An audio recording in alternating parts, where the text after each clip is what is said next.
Hello, everyone, and welcome back to the Short Corner podcast. This is episode number 11. We've been away for a long time for a plethora of reasons. I've had reffing, I've had schoolwork, Joe and Rid have had uni, Naim's been working, Samir's been off, and stuff like that. There's been so many reasons why we've not been able to record, but we're back for depression season, just in time for the Atalanta game away that we all dreaded. We all feared it might come down to this last day, and it inevitably has. Got a full house. We thought we're not going to come back until we can get a full house. I'm joined by Naim, Rid, Joe, and Samir. Do you guys want to say hello? Hello, everyone. Good to be back. So yeah, just get straight into it. Really, we'll do a kind of a summary of not like deep analytical data sort of review of all the games that happened, but since we've been away, we've had a 3-0 loss to Lazio away, where it was like, okay, this is the sort of this is it. It started to happen.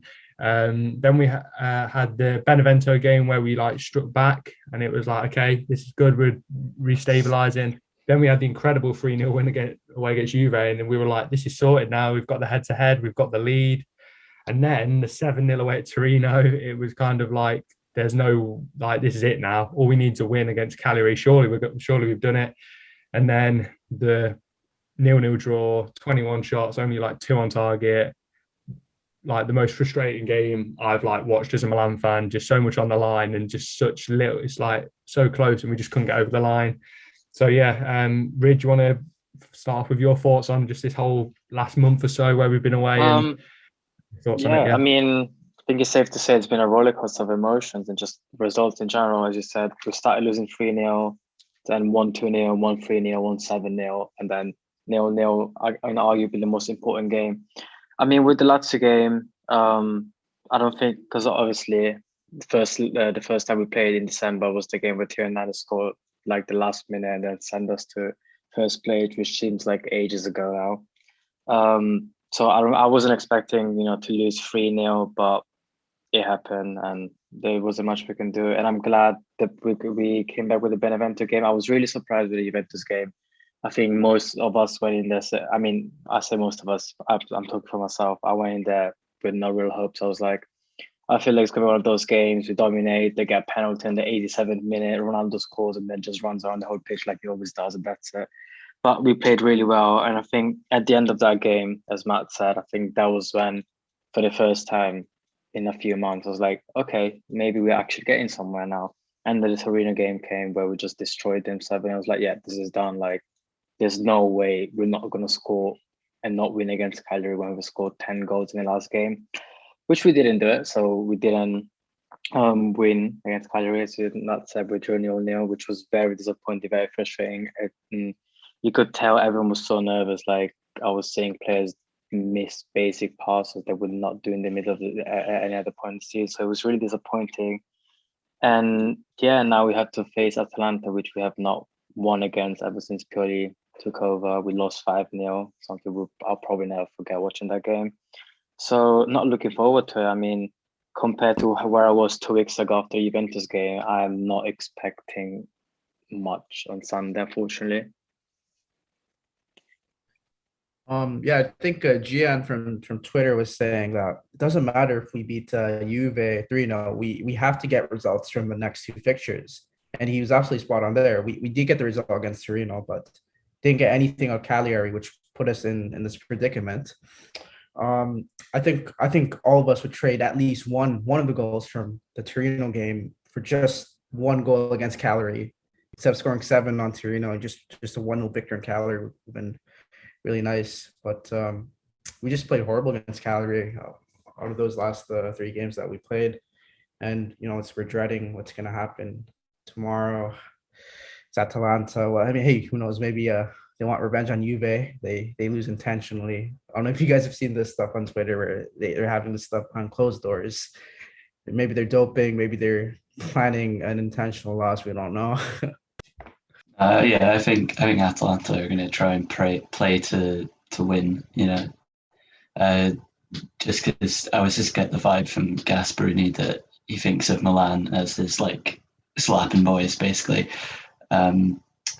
So I don't expect anything else than, Atalanta being 100% on their game. So that means we're going to also have to be 100% on our game. But I mean, I think it all depends on really who gets the first goal, because I've come to the conclusion recently that Pioli doesn't know what to do when we're losing or drawing, or when we need a goal, things aren't going our way. He's got absolutely no creativity or any sort of idea of how to turn it around. He just stands at the side and shouts "Bravo" and "Die" and all that stuff. So I think if we get the first goal, I think we'll win. Um, if Atalanta score first, then they're winning 15-0 probably. I don't see any other outcome. Really bad, eh? He brings on Mite and Castillejo instead of Tonali and Hauge. I've noticed that. I mean, I think at this point, I sound like a broken record. Every podcast, I say, what does Castillejo bring to the table that Hauge or anyone else, someone else doesn't? I've said it, I think we've all said it, everyone says it, purely subs, especially last game, was just so frustrating because the game in itself was just so frustrating to watch. Then you see Mate and Castillejo coming on, you're like, great, that's a game then. But yeah, I mean, on tomorrow, it seems like Rebic might not be taking part, which is a big loss because he's been on form. I'd say he had the hat trick against Torino, so obviously even if he does play out of position, he's always a threat. If he wakes up in the mood, it just depends on him. On the other hand, we got Leao, who has not had a good season, and you could have blamed it on him playing out of position at a lot of the games, but at the same time, you can't rule that. I don't think that's a valid point because Rebic has done the same and still managing to score assists and stuff like that. So I don't know. I don't have a good feeling. And looking at the predictor lineups, I thought it seems like Atalanta is going for it. Like, they have the starting 11 playing after they lost the final 2-3 days ago against Juventus. So as Joe said, they're not going to hold back. And if I have to be honest, I am shitting myself because I just had PTSD from the 5-0. I just remember it. It was away as well. So I just do not have a good feeling. And plus, Atalanta have never finished second, so they will also want to make history by winning. So they have nothing to lose, whereas we have everything to lose. We have the whole year to lose. We have the first 6 months where we were first. Could all go like that. So, yeah, I mean, I don't want to be too negative, but from judging from the Cagliari game where everyone looked so nervous, I feel like that's going to be 10 times worse tomorrow because it's a much stronger position. It is the last game. There's no margin for error. And I don't know, I feel like we're going to be nervous and I don't want it to be the case, but judging from the Cagliari game, we were not sharp at all and we didn't deserve to win. And, it was Cagliari, so I guess we were lucky to not lose, even though it felt like a loss because a draw that doesn't really help us. Whereas with Atalanta, if you're nervous, as Joe said, we lose it 15-0. There's no two ways around it. I was looking at the reverse fixture that we played against Cagliari. Zlatan pulled us out of that game. If so he got a brace, and Godin had the game of his life against Ante Rebic. Just looks like we're so dependent on Zlatan. That's what I was just thinking. We could have used Zlatan up for sure against Cagliari, and we definitely could use him for Atalanta tomorrow. He's just a big loss for us. You see, that's something I wanted to say, especially with Chanaloglu, referring to him. He wants 7 million. He is not a big game player. He really isn't. He looked terrible against Cagliari. And those are the games where if you pay someone 7 million, those are the games where you expect someone to turn up. Ibrahimovic does it. Donnarumma does it. He does it. And we don't have anyone else that turns up when we need them to. We don't have anyone that can just make out of something out of nothing in the most important game. And that's, again, what worries me because if we don't have someone on the day, for example, you have Rebic playing well, then yeah, we're going to win. But if Rebic doesn't show up, Ibrahimovic's not there, no one else shows up. Çalhanoğlu doesn't know where he is anymore. I don't think he cares, to be fair. He looked so bad. It's so frustrating watching him.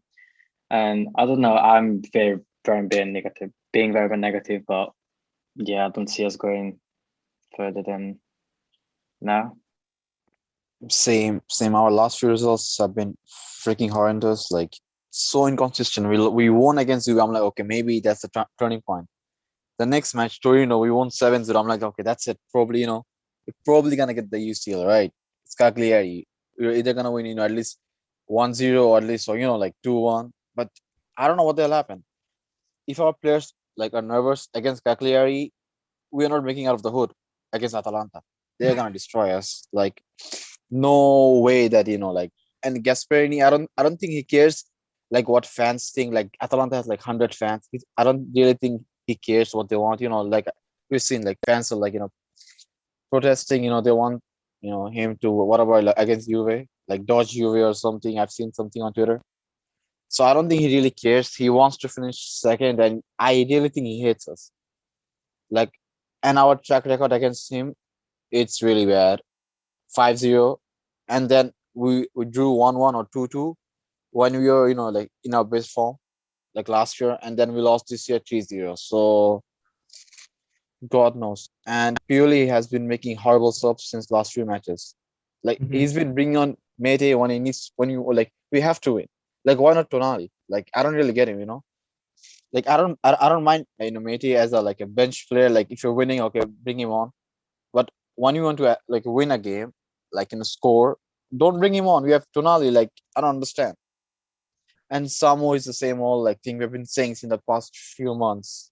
I don't know why he does that.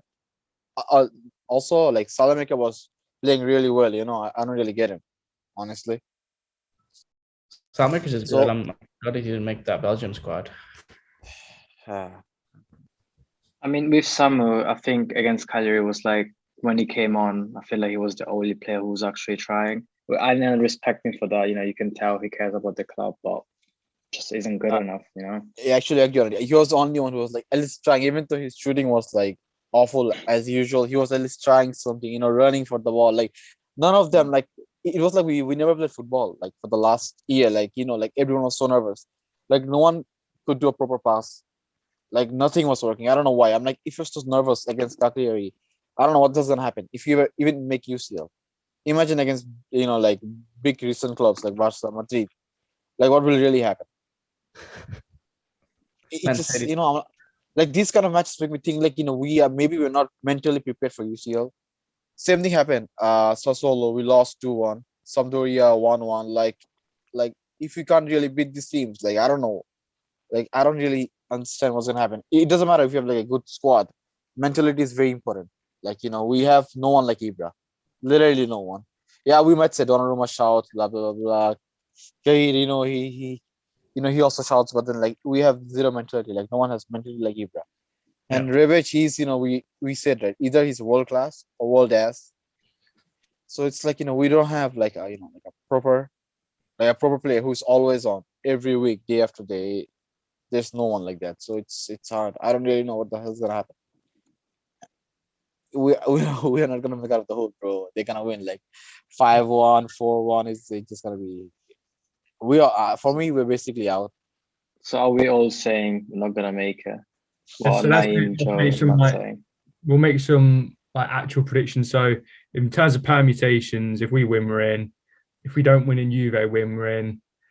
If we don't win and Juve don't win, then we're in. So, yeah. So if we all predict the Juve away against Bologna, and obviously you'd prefer to have the fixtures the other way around, but Bologna aren't a walkover. And I don't know if we made hard work of it, but when we played away against them, and I think it was like Tomori's first start in the league, like they gave us a good game. We went, what was it, 2-0 ahead, I think, and then but one of them was a penalty, and it was like very lucky that it went in. I think like Kessie hit a really weird penalty and it went in. And then the maestro Andrea Poli he got one back. So and then full of energy, full of sprite. For the last 20 minutes, they like fully piled the pressure on us. So yeah, just with that sort of context, if we just want to go round and give a prediction, I genuinely think that Juve will draw away against Bologna.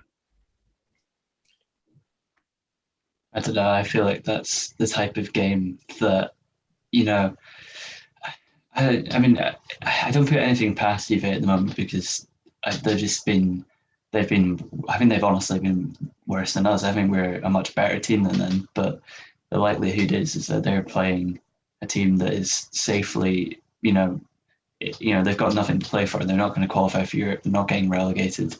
I'm sure Mihalovic will do his best to get Bologna out there and, try and get a result. But, at the end of the day, our fate was in our hands. All we had to do was beat a Cagliari team that were supposedly 2 pints in before the match anyway.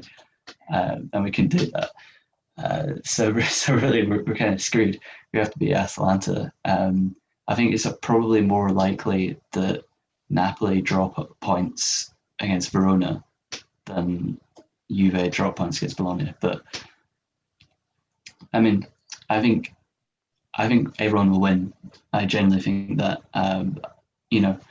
we've turned up when it really matters most of the time. Like against Juventus, that was a huge game. Turned up, we turn up like that. There's no reason why we can't beat Atalanta. So I think the most likely scenario in which Milan goes to the Champions League is that we beat Atalanta, and if we drop points, nobody else is going to drop points. No, I don't know. Relying on good old Gattuso to choke the top 4 race like he did last time with us. We'll see. Or maybe bring Piontek back for the Atalanta game for that one goal he scored. Remember the Rodriguez cross? Oh, that was like what a goal that was. That was crazy, man. That goal, like we thought he was the next. That was the last time we won away against them. Yeah. I think in my dreams, in my ideal world, we have Andrea Poli scoring a 75 yards away goal against Juventus in the 95th minute, and he becomes a Milan legend, and we retire the number 16. But that's for my white dreams anyway. So, but besides that, I don't think I don't think results are gonna go our way. I think that we can't rely on, because on paper Juventus and Napoli are favorites, and I think Juventus might struggle, but they'll get a penalty or something. Like they'll just create, they'll just get a really bad goal and just win. I think Napoli are gonna win as well. So we just have to win. And even if we don't win and we somehow get into the UCL, do we deserve it? That's another question. But I'll take it. But if we are reliant on other teams to lose in order to get to the UCL, I can only imagine what happens when we actually play in the UCL against big teams. But that's another discussion. So here's what I think. How Frank Lampard got Chelsea to top 4 last one season, and that he just monumentally failed this season. I think that's what's going to happen if we make Champions League with Pioli. I think that's exactly what will happen. He's going to have his players and all that, but I think that links to Max and Ev's question. So should we keep Pioli for next season? In both, so if we win, if we go to UCL, do we keep him? If we don't, do we keep him? What are your thoughts on that, guys? So I'm clear with my opinion. I think we should go for someone elite like Max Allegri. No Pioli going into the Champions League. Definitely not. What do you guys think? So I will have to agree with you. I don't want Pioli. If we get UCL, then I can understand why we keep him. He's done the job. He's done it not as good as we would have liked to, but he's done the job. So I can understand why management be like, well, that was your goal, you've earned it, so you can stay. And it gives the continuity that we need, because we changed managers so many times, and having the same manager going to the new season would be good for the team, but also in terms of performance, and does he have this thing that managers need to perform in UCL? We don't know. So I can understand why we would keep him, and from what we've been reading, it seems like regardless whether we go into the UCL or not, we keep him. But if we don't, then there's no question about it. I think Justin said that like episode 3 or 4. If you spend half of the season first and then you just kind of make the UCL, that's a monumental failure, and you should get sacked. Like, I don't care if you had a good season. I don't care if you were you were at the top for like 6 months and like had that good run last year. You failed miserably. That never happened. Like, it never happened. So it goes from first to fifth like that. So If he doesn't, no. If he does, still no. But I'll be more open to the idea of him staying, even though that would have been my first choice. I mean, I'll tell you what's going to happen is, no matter what happens against Atalanta, even if we lose, I'm genuinely serious, even if we lose 21-0, Pioli is going to stay for next season because, I think everyone in the management likes him, particularly because, he's not like Gattuso or even Gianpaolo to an extent where, they'll complain and, make a scene or, do that sort of thing, call it out when, they're not the type of coach, or Pioli isn't the type of coach who's going to go up to Gazidis and say, look, the team you signed me is really shit. You need to get your act together. That's not going to happen. Pioli is going to, he's just a really peaceful, professional guy. And they he's never going to criticize them.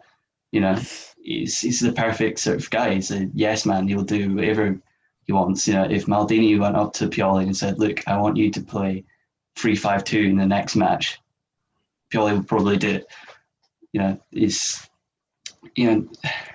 And overall he has done a pretty good job, but I think he should be sacked, but he won't be sacked. So yeah, at the end of the day, it's a result that matters. I think the word you were looking for there, Joe, was yes man, but I don't think you wanted to say it. But yeah, I think I was having a debate with my friend at school who's an Arsenal fan. He was trying to compare it to, I was trying to explain to him, if we don't get top four and we finish fifth, it is, as Justin alluded to, as Rid said, as all of us have said, it is a genuine monumental failure. And he was trying to compare it to the Leicester situation where they dropped out and they might drop out again this year. But I was trying to explain to him that Leicester, they take fifth. For Leicester, finishing fifth is an achievement. And also, especially with the trophy, that Leicester's recently got, the finishing fifth isn't really that big of a deal. And also, the most important factor of all of that, out of all of the reasons, is that Leicester will never get a better manager than Brendan Rodgers, but I feel as though Milan can get a better manager than Pioli. So if Spalletti was in a job, if Allegri was in a job, if Sarri was in a job, then you go, okay, we'll keep Pioli. He's the best option for his top four or no top four. But I think, as we've said, if he's top for half the season, top four all season, and then we don't do it, and that was our goal, we're planning in a whole of next season to get top four, and so we're putting the groundworks in and beginning to plan for next season with top four, and then it just doesn't happen, and there's good managers waiting. I think it's harsh, but it's football, isn't it? There's reason to sack him, and I think, it's not really like the Leicester situation where Brendan Rodgers is the best manager they'll ever get. This is Milan, and we can get Allegri, we can get Spalletti, we can get Sarri, and I think it might be harsh, but top four, as we've said, top four. He's the first Milan manager to get top four for 10, how long is it? 8, 9, 10 years.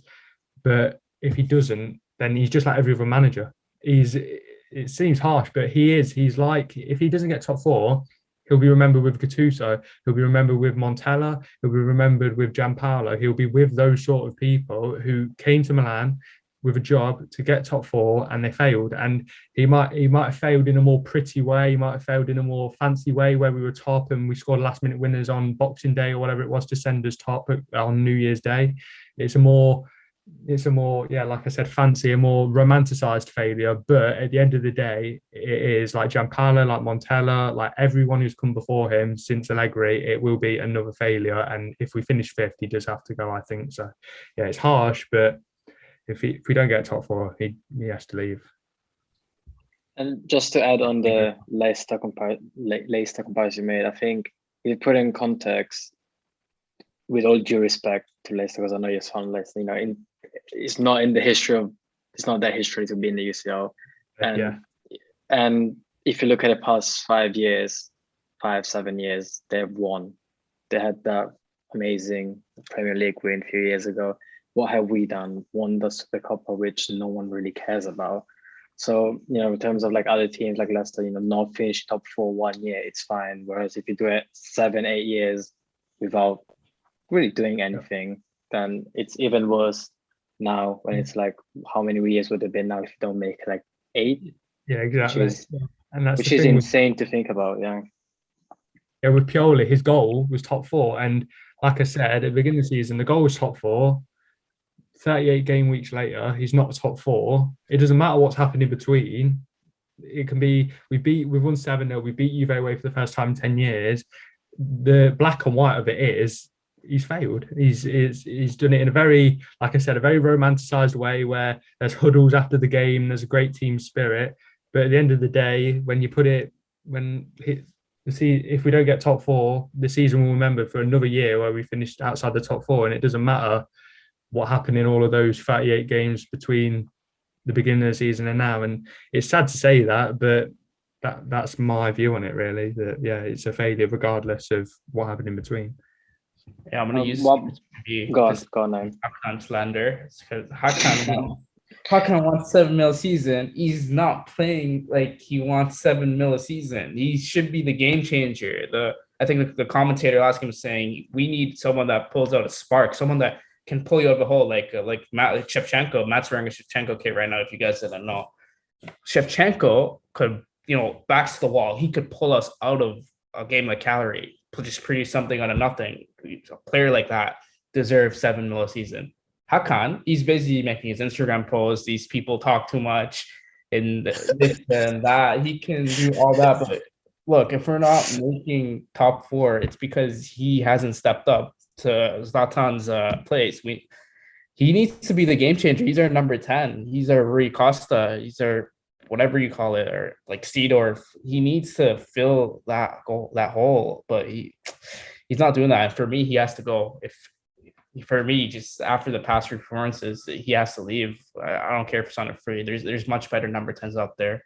Rodrigo De Paul, Memphis Depay, but he's probably already gone to Barca. Like you name it, there's much better players, and Hakan can be replaced. One more point I just wanted to make about Pioli. It kind of links to what Joe said earlier. Like, if Maldini came up to me saying, play 3-1-1-1, whatever, he will just do it. And I think that's one of the things he lacks. Personality. I don't think has personality to make it to be in the UCL. If you look at the managers in the UCL, you got Guardiola, Mourinho. Well, not now, but if you think of managers that won the UCL, you think of Mourinho, Ancelotti, and I think all of those have strong personalities there, and like they can transfer the personality to the players. And I think it was last game where Pioli said, if you don't make a top four, that would be a disappointment, but wouldn't be a failure.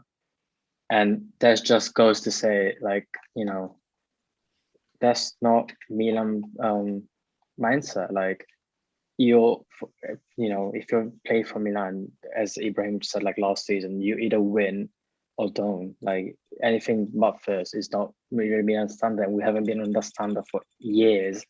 And Pioli's, mindset, I think, kind of just summarize how we kind of gotten used to this mediocrity of just being like, yeah, we'll take, top four, which we will because we haven't been there. But at the same time, that's where we should be. That's like the bare minimum, and we haven't been the bare minimum.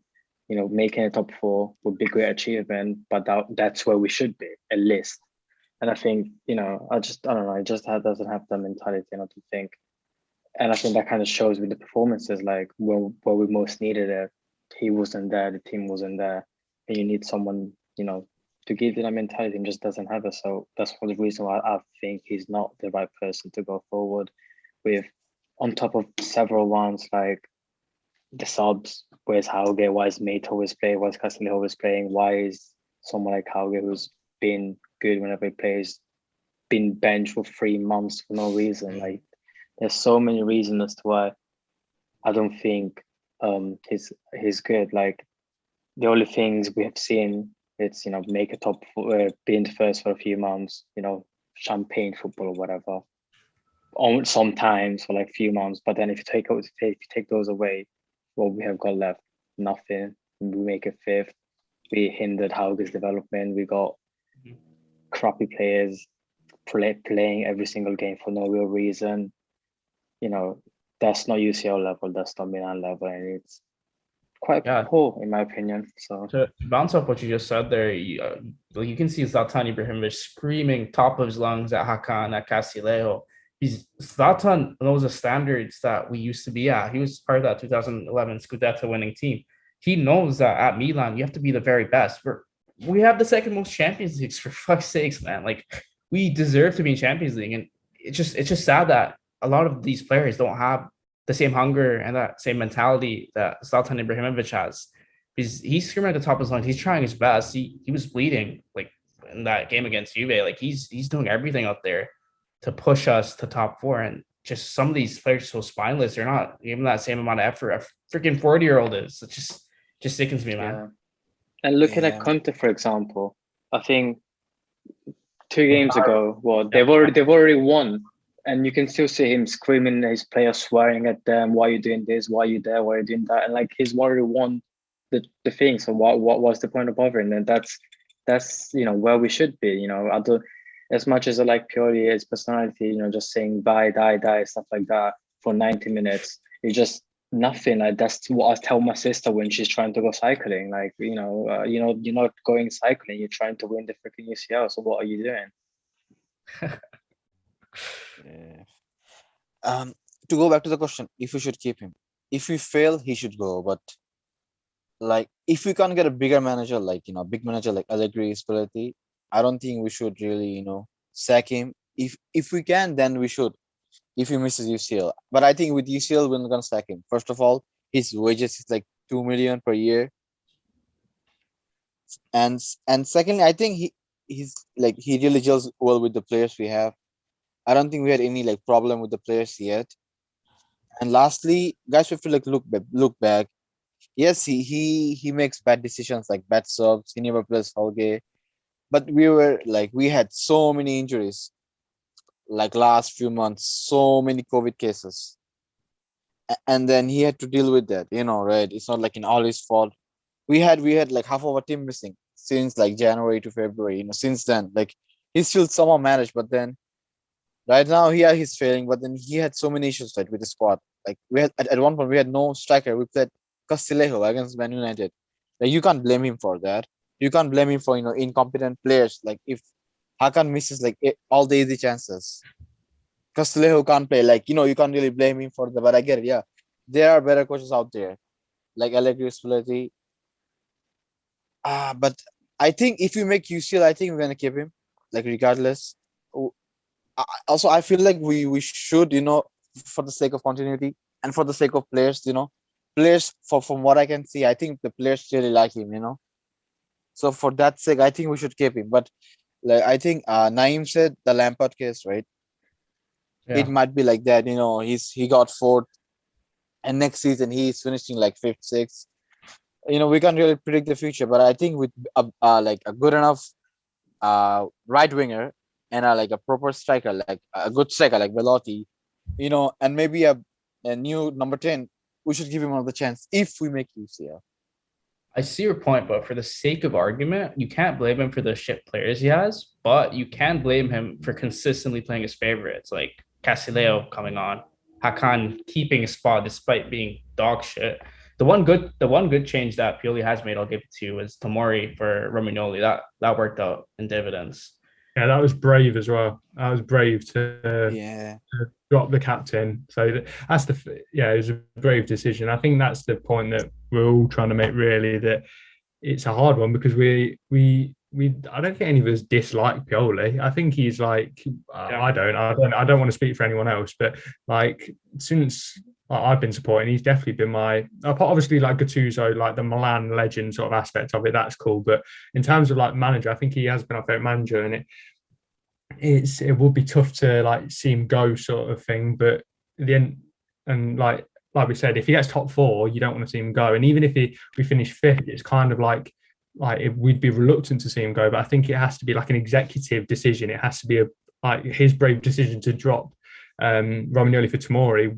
Milan would have to make a brave decision to, although this guy's been good for us, although he's maybe like took us to a better level and got us top, got us fourth, I think the brave decision would have to come to get rid of him. Yeah. Right. Yeah. One thing I'll say, he came on and he started using the 4-2-3-1. I've been talking to Naim since forever. We've been saying that, like, for Montella, for Gattuso to use the 4-2-3-1 formation, but none of them did. All of them went back to 4-3-3. Even though we never had players for that, That's one thing he came on and did for us. He changed the formation. Also, and he put players in the proper position. Like Hakan, finally, after like 2-3 years, he played on cam, Like Gattuso, Montella played him on freaking, left wing. Yeah. So, like he did some good things. It's not like, it was bad. Like mostly Poli, he did good things. Only bad things I see is his subs and never playing Halge and always playing Castillejo, which I don't really get. Also, one last thing I want to say, like I don't think Poli can Pioli can, make like he can, improve youngsters. I don't think so. I don't think he's like a improving youngster kind of coach. He's like, give him like, good players who are like in their prime and he's gonna do well with them. I don't think, he can make players. If that was the case, he would have played Halge, he would have played some, like Daniel Maldini. Like I don't think he's that kind of coach. Like for the, like making players for the future. I guess Samir's point that he's done quite a lot of good things, but at the same time, he's, let's say we don't win tomorrow, his biggest bad thing, quote unquote, you could say, it's going from first to fifth. And I think just the one thing outweighs every good thing he's done. And that, I think that's more than good enough reason for him to go. And I get it, injuries and stuff like that, but when it came to crucial games like Cagliari, we had most of our team, nothing came out of it. I get there's injury, but that's just how football works. If something goes wrong, it's easier to go to the manager than get rid of every single player, and that's just how it works. I think if you look at PSG, I think when Tuchel got sacked, he didn't necessarily deserve it, but he got sacked and they upgraded, you could say, to Pochettino. So that's just how it is. And if you're a top club, you can't. No one is bigger than the team, including players. Managers, if someone's not good enough, then you can upgrade. You can't have favorites. You just let them say, listen, you're not AC Milan quality right now, you're not being good, and let them go. And that's something what should be done regardless of the outcome. Now I want to compare this to the Tuchel Lampard situation. Look, Rudiger wasn't the greatest under Frank Lampard, but he got elevated to another level under Thomas Tuchel. Same with N'Golo Kante. All these players are just top. They made the Champions League final. They're like top. So that's what I'm saying. If Pioli made Calabria, Salamakers, Theo, Kessie good, I think Allegri will make them great, like top of the top, like world class. Not just like any top manager will elevate these guys to a whole new standard, like Tuchel's done at Chelsea with the group of players he has. I mean, the thing is that Pioli is ultimately, he's cheap and he doesn't cause a stir, so I think he will just stay. But that doesn't mean I think he should stay. I'd much rather see us get Sarri or even Allegri or someone like that. You can, as you say, do what Tuchel did when Lampard came out. He did the thing where he took us to the next level. But things I like to compare it to is that, remember Sinisa Mihajlovic, when he dropped Diego Lopez, who was our best keeper probably since Dida, for a 16-year-old kid, and since then he's, no one's heard of Diego Lopez's name ever since. It's always been Donnarumma. He's been, that has been one of the defining decisions, of like the last 5 years as a Milan coach. But could you see Pioli doing that? I think Sinisa Mihajlovic had flaws. He wasn't a tactical genius, but like he did have the balls to go like, right, you're shit, get the fuck out. And then he would be like, yeah. I think like people like Hauge and Tonali would have had a lot more chances if Mihajlovic was in charge. Yeah, and to add to that, ultimately, I just want a manager that has testicles. That's all I'm asking for. Not much. Out of context, Joe. And just to quickly add to that, I don't get why Mate plays even though he's not our player yet, whereas Tonali is pretty much our player. So that's something that doesn't make sense in my opinion. But yeah. So I think we've kind of answered Ev Morris's question, and I think we kind of touched on Max, good friend of the podcast. So he asked who should replace Pioli when he fails or when he gets sacked or whatever. So I've kind of mentioned Sarri, Spalletti, Allegri. I think those are the kind of the names that are being sort of bandied around. Is there anyone else that anyone like thinks that? Rodgers. I think realistically those are the ones. But I think as Martino said, Hansi Flick or someone like that, even though it's very unlikely, you should try. And even like someone like Ancelotti, I don't, wouldn't mind seeing him come back, even though it's very unlikely he will come back from Everton. But basically anyone better than Pioli at this point. I'm quite desperate. Joe's saying Neil Lennon back of his mind. Okay. If that happens, I don't know what do I honestly just think like you'd see an article in the Guardian the day after that announcement happens, and I would have my name in it, and there would be some unspeakable tragedies that unfolded. I think we've covered Farina's question. So what went wrong? I think we said mainly injuries with subs, and I guess a lot of not being bad luck as well. And I think one more thing before we do the predictions, I just wanted to ask, because we haven't got the chance to talk about this subject because we've been away, is Mourinho to Roma? And I want to get Samir's opinion first on it. I was so sad that day. I was saying nothing, like I'm dying, like bro, what the hell? like he betrayed me and he doesn't know me, but I was like, I feel betrayed. I'm like, come on, man. You feel I've been ripping you since like my like so many years. I think this is the best thing Roma did. I feel like but Roma has to give him time. Unlike Spurs, give him the players, give him time. It has to be like a 4 or 5 year project. It can't be like okay, you give 1 year, get us UCL. No, you have to give him time. And his players are like horrendous, man. Like they're like really bad. Fonseca is a freaking good coach, man. He like what he's doing with them or what he did. Like they got like 1, 2 good players, 3 and most. You should send Mkhitaryan on a free. Yeah. I think I saw can't remember, I think it was Tempramino, one of those news outlets saying if we don't make it to UCL, it's more likely we can make turn 0, whereas if we make it, then we can actually spend. So that just goes to show how important tomorrow's game is. But yeah, Joe, your thoughts on Mourinho, because you love him from what we've seen a few podcasts ago. I mean, he's a good coach. I mean, I can't deny that. I wouldn't want him at Milan first. I don't think he would fit. Ultimately, I think that the next coach should be not Mourinho. Samir, you better change your ad. Can't wait to see when he goes to UCL next year and the year after that he wins with Roma. I'll come back to that. Scenes when he just wins Serie A with that team next year. No, like I really think it's the best thing Roma could have done.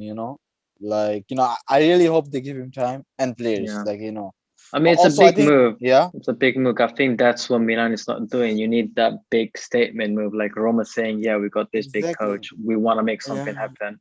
Whereas Milan is like, "Yeah, Pioli again, please." Like Roma, new owners, new big coach. They're showing, signs of like, okay, we're gonna try for you. Still try for some trophies. Like we are not really showing anything. We haven't shown anything since past few years.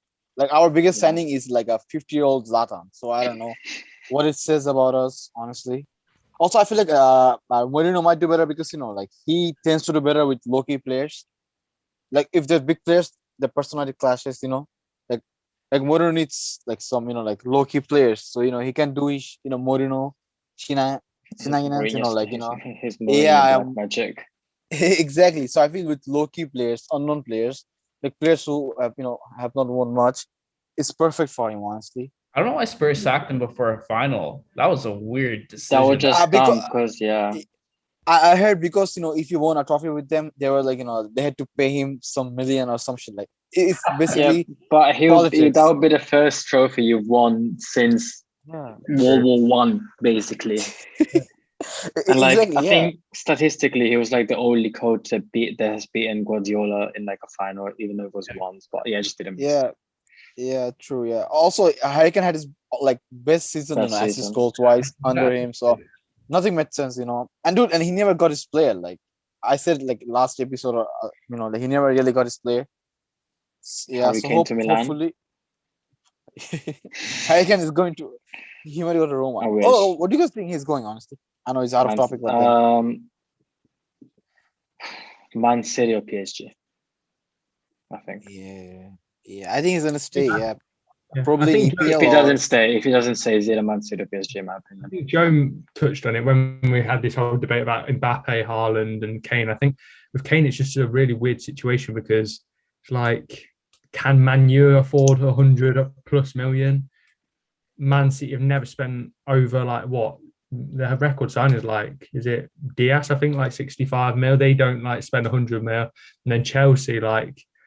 A boyhood Arsenal fan who's come through the Tottenham academy going to Chelsea, like that'd be proper unlikely. So yeah, I think as weird as it would be after this whole like big news that he wants to leave, I think there's a genuine possibility that he just stays, and it'll be weird. And I don't think Tottenham will want it, but I think especially with COVID, Man U don't spend big anymore, really. Like Man City do spend big, but they spend big on 1, 2, 3, 4, 5 players for about maybe 30 mil each, like Ferran Torres or Kyle Walker or something like that. They rarely go big on one player. So, it'd be interesting to see where he ends up. As for Mourinho at Roma, that's got notification popped up on my phone. I was like, am I reading this right? Mourinho to Roma. And it was like, I was like, is it like Mourinho to Real or something? Is it like that? Surely can't read Roma, but it did. And yeah, it's a 3-year contract, and I think there's the understanding that.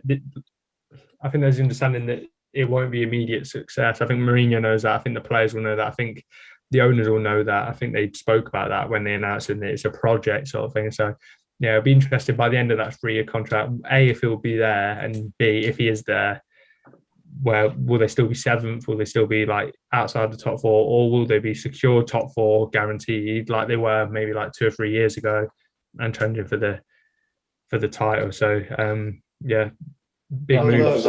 And I was just going to touch on what you were saying there, Matt, about clubs spending. I just don't think that the days of clubs spending like 200 million on one player. I genuinely don't think that's going to happen anymore. And I mean, the only chance for that ever happening again was the Super League, and the whole point of that was so you could get away from FFP and then just. Because these clubs have a lot of money. Like even Elliot, who own us, they have a lot of money. They're just, they don't want to break any rules. Effectively, if you know anything about Elliot, they financed like I think it was George W. Bush's presidential campaign in like 2004, like whichever one it was that he got in. Such an obscure reference. Yeah, they basically financed the Iraq War. Like secondhand, so they have money. Like yeah. I think especially in COVID time, like Matt said, it's unlikely. I think Haaland, Mbappe, and Kane, they're all staying where they are for another year at least. But anything else to add, or should we move on to the prediction of the? I was going to say Roma needs to have a new trophy to celebrate. Though we signed Mourinho trophy beside their bonsai and the Totti Play for Us trophy. I think the only thing that we do need to talk about, I think we kind of touched on it, but you mentioned that if we don't get top 4, it's Giroud and Mkhitaryan, and if we do, it's like De Paul and Vlahovic or Belotti. So I think the thing is, and plus Hakan and Donnarumma are likely to leave if we don't make as well. Exactly. So it's just that sort of tomorrow's game and the games around it. So the Napoli game, the Juve game, the Milan game, those 3 games tomorrow. Like if Napoli end up finishing 2nd or like 3rd, and then if Juve end up finishing 5th, Milan 5th, like depending where all these teams could finish, you could see a Pirlo sacking, a Pioli sacking, a Gattuso sacking, or there's so many permutations that one goal could change the whole look of Italian football. It's going to be a big weekend. I'm going to have TV, iPad, phone, computer, and loads of screens. It's going to be hard to keep up. But I just thought it was important to when you look at those sort of things, the budget. Like we're going to get an extra 50 mil apparently to spend if we get Champions League, and if not, we're going to have to go for 33-year-old free transfers. And I think I just thought it was important to like Yeah. mention Yeah, the importance of the results tomorrow. yeah, it shows how What if important tomorrow is. like three of them got sacked and they exchange teams? Pirlo to Milan. And yeah, Gattuso to like Juventus, and then Pioli goes to Napoli. Goodness. That's why Pioli has like almost coached every Serie A team at this point. Yeah. And this Yeah. one is the one with the last time we are all of us are like happy because tomorrow. Oh yeah, onward, yeah. I'm Yeah, not gonna so lie. I If guess- we lose like 3-0 and I see Gasperini jumping by the Oh, benches again, God. I'm never coming back on the podcast. Sorry, I'm done. We propose to end the podcast if we don't make Champions League or what? The good thing is that whatever happens, it'll be over. We stop worrying about it. Yeah. Yeah. Yeah. So should we do the predictions then? I think that looks nice. Yeah. We'll wrap it up with predictions. So do you want to do it more complicated? Like, what's the Napoli score going to be? What's the Juve score going to be? What's the Milan score going to be? Or are we just going to go Champions League, yes or no? I reckon we do. Do we win tomorrow? Do we make it? Yes or no? Yeah. Okay. Cool. So Naim, do you want to go first? I think we're going to lose to Atalanta 3-0. Bologna Juve is going to be a 2-1 win for Juve with the penalty from Cristiano, 88 minutes, some shit like that. You know how they are with the refs. Verona Napoli is going to be a 2-2 draw, I'll say. So do we make it on that? Do we make it if Napoli draw? Nope. No. We need them to lose or we win. So Naim says no. Naim says a Milan loss and Milan fifth. Joe, what do you reckon? I don't know. I feel like whatever I say will be wrong, obviously. But you have a lot of power in your hands right now, Stan. Yeah. I have a lot of power in my hands. I'm gonna say that we beat Atalanta 2-0. We're not making it, boys. Oh man, he fucked us bad. Okay, Naim, not Naim, Rid, do you want to go? Well, I think unfortunately we're gonna lose 3-0 or 3-1, something like that. And we're not going to make it. Napoli, Juventus definitely going to win. Napoli might win, but at that point, it wouldn't matter anyways. So, unfortunately, even though I'm wearing the UCL shirt, I don't think that's going to happen tomorrow. But, Milan, prove me if I'm wrong. I wouldn't complain. Samir, do you want to go? Our record is good, but still, it doesn't matter. We're going to lose 3-1. I won't even think about winning, Yeah, it's going to be disappointment. We're losing 3-1, Juventus winning 2-0, Napoli winning 4-2. Okay. I'm going to go. So we've got Naim with a Milan loss and not making it, yeah. And out. Yeah, Rid, same. Samir, same. Joe, just fully positive. Milan win and Milan second, Joe. Milan in second. I'll go. Yeah, I'll go. You guys are a true bunch, man. I'm going to go slightly less positive than Joe, but more positive than everyone else. I think we'll lose. 3-1. I think Napoli will win, but I think Juve will draw 1-1.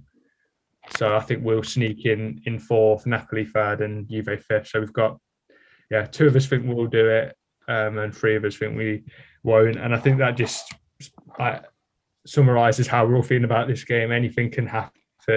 You can have the Milan that turned up against Torino, and we just beat an Atalanta side who won a match fix and get Juve out, or we could come up against the drug-used Atalanta side who want to pummel us and make sure they're the biggest team in Lombardy, and we could just get pummeled and finish fifth. So it's all to play for. Is that the right place to wrap it up? We've asked all the questions. Next podcast will be interesting. We can go either very depressing or very happy, I guess.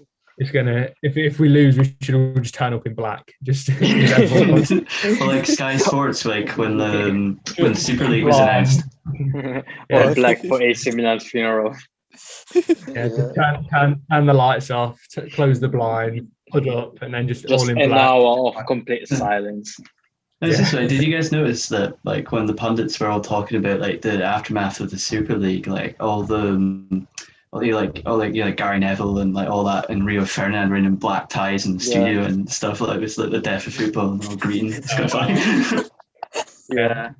Yeah, One thing I tomorrow. was thinking about before coming in is last time when we first started the podcast, that's when the downfall began, and then we went away, and now we came back again. So I'm not too positive about that.